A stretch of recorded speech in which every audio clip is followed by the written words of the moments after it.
Hi everyone. I want to speak today about a couple of contemporary and topical issues and then share my Dvar Torah on the Parsha, on Parshat Nasso with you. The first thing I want to mention is about COVID and our health, and really just to make an appeal to all of us to still be very careful. It can feel a little bit like the situation has changed. Perhaps it was easier when it was so black and white. And maybe now at the moment we can feel, well, everyone's had it already, we're all immune. Perhaps we're just weary and fed up and we just want life to get back to normal again. When can we go back to regular life, both material, physical and spiritual? But of course this isn't correct. We still know very little about the disease. We don't know rates of infection. We don't know how immune we are. And we don't know when a second wave might be coming.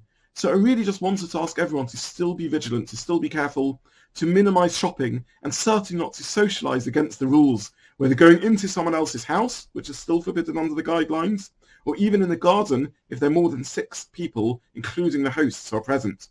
And this applies also to minyanim, to davening. We're desperate to get back to davening, but again, the guidelines really need to be followed. And this means, of course, no more than 6 in the garden, as I already said. No one going indoors if it begins raining, one just has to stop the davening. No vulnerable people there, and even in the garden, whilst we're davening, social distancing, keeping 2 meters away. And therefore that means that for the Aliyah LaTorah, really only the Baal Korah can be called up and gets repeatedly called up 7 times, as I mentioned previously in my guidelines, and certainly no Kiddush on a Shabbos morning at the end of davening. Please be careful. The second thing I want to address is about the events in America and actually around the world following the tragic death of George Floyd.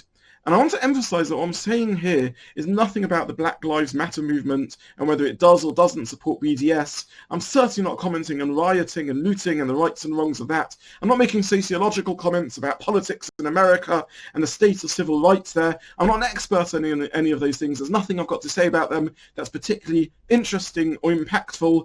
I recognize that these things are nuanced, they're complicated and political. What I want to say is really much simpler and more basic. I first of all want to say that a human being died. Secondly, a whole community, a minority, feel under attack. They feel discriminated against, despised. They feel hopeless, helpless, hated, and without support. And if we're honest, no matter how complicated the story and the history is, they are not entirely wrong. So what can we do about it? How can we help? How can we make a difference? And again, I'm not making here a political statement, but we need to recognize that we can improve ourselves, that there's a difference that we can make. We're talking here about our black brothers and sisters, fellow human beings, created b'tselem Elokim, in the image of Hashem.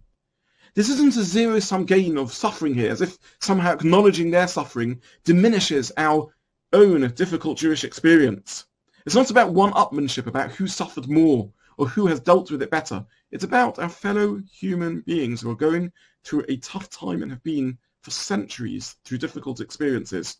It's about our attitudes, the words we still use, the jokes we still tell, the comments we still make, the insensitivities we still display.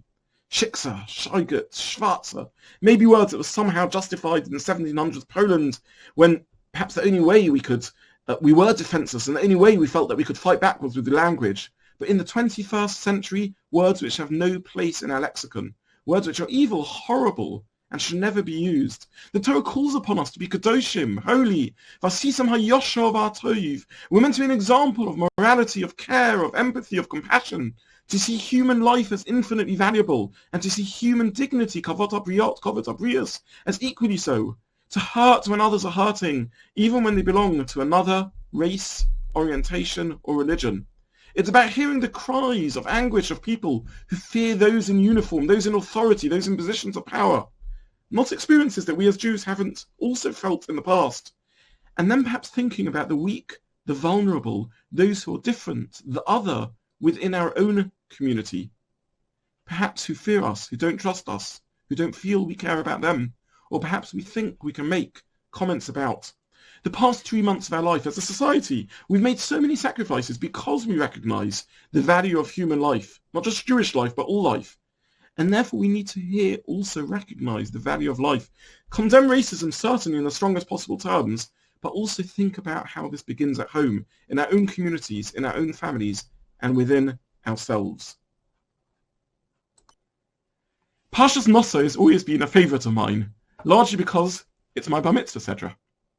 176 psukim includes all sorts of themes, so I want to focus today just on the beautiful text of Birchas Kohanim, the brach of the Kohanim that they say in Shul on the Shabbos and used to say in the Beis HaMikdash. The last time I was in Israel, I went with my daughter to visit the Israel Museum. There's amazing things there, including the Shrine of the Book, which houses the famous Dead Sea Scrolls dated as over 2,000 years old. But sadly missed by many tourists is another artifact there, which are two silver amulets dated some 500 years older than the Dead Sea Scrolls and which contain the text of Birchas Kohanim. This makes this the oldest copy of a Torah text about which we know of today. And I want to look more closely at these pasukim, which aren't so easy to understand. In Tefillah, they're described as a bracha meshaleshes, a triple bracha, because indeed they are three verses, each of which has two parts. They are couplets. And the theme is that the first part of each bracha is the blessing itself, and the second part somehow protects, intensifies, and tweaks and fine-tunes that bracha. So let's look part by part at the text. Yavarechecha Hashem v'yishmerecha. Hashem should bless us, says Rashi, with material wealth. But with material wealth comes danger. The danger of theft and jealousy on the one hand, and the danger of us somehow in feeling wealthy and secure, becoming smug and arrogant. And therefore, v'yishmerecha, we ask Hashem in turn to bless us with protection, that these negative consequences shouldn't happen. The second bracha is Yoeh Hashem panav eilecha, that we should be lit up by the face of Hashem. Light refers to spiritual insight and clarity, a metaphor for Torah and mitzvahs. But as we become more dedicated to Torah and mitzvahs, we risk creating Chil Hashem, failing to live up to our own standards. When our flaws bring disrepute and desecrate Hashem's name, or when our enhanced religiosity causes us to look down and sneer at others who are not so engaged. So vichuneka, we ask that we should find favor. We should find favor in the eyes of others, favor in the eyes of Hashem, and we should view others favorably. And finally, the third part of this triple bracha, in which we say that Hashem should turn his face to us. The name of God used throughout this bracha is Hashem, referring to our unique and personal connection with Hashem, in which he relates to each and every one of us through our own life experiences, individuality, and circumstances and qualities. The insight that each of us is existentially unique, that each of us, every single human being, has a transcendental purpose and meaning, able to connect to the divine within us and beyond, is the ultimate guarantor of peace.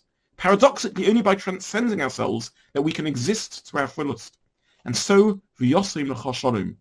Through so doing, we are blessed with peace.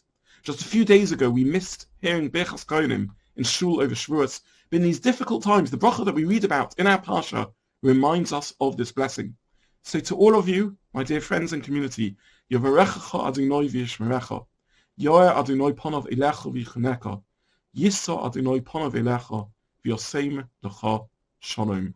Amen. Good Shabbos, Shabbat Shalom, and be well.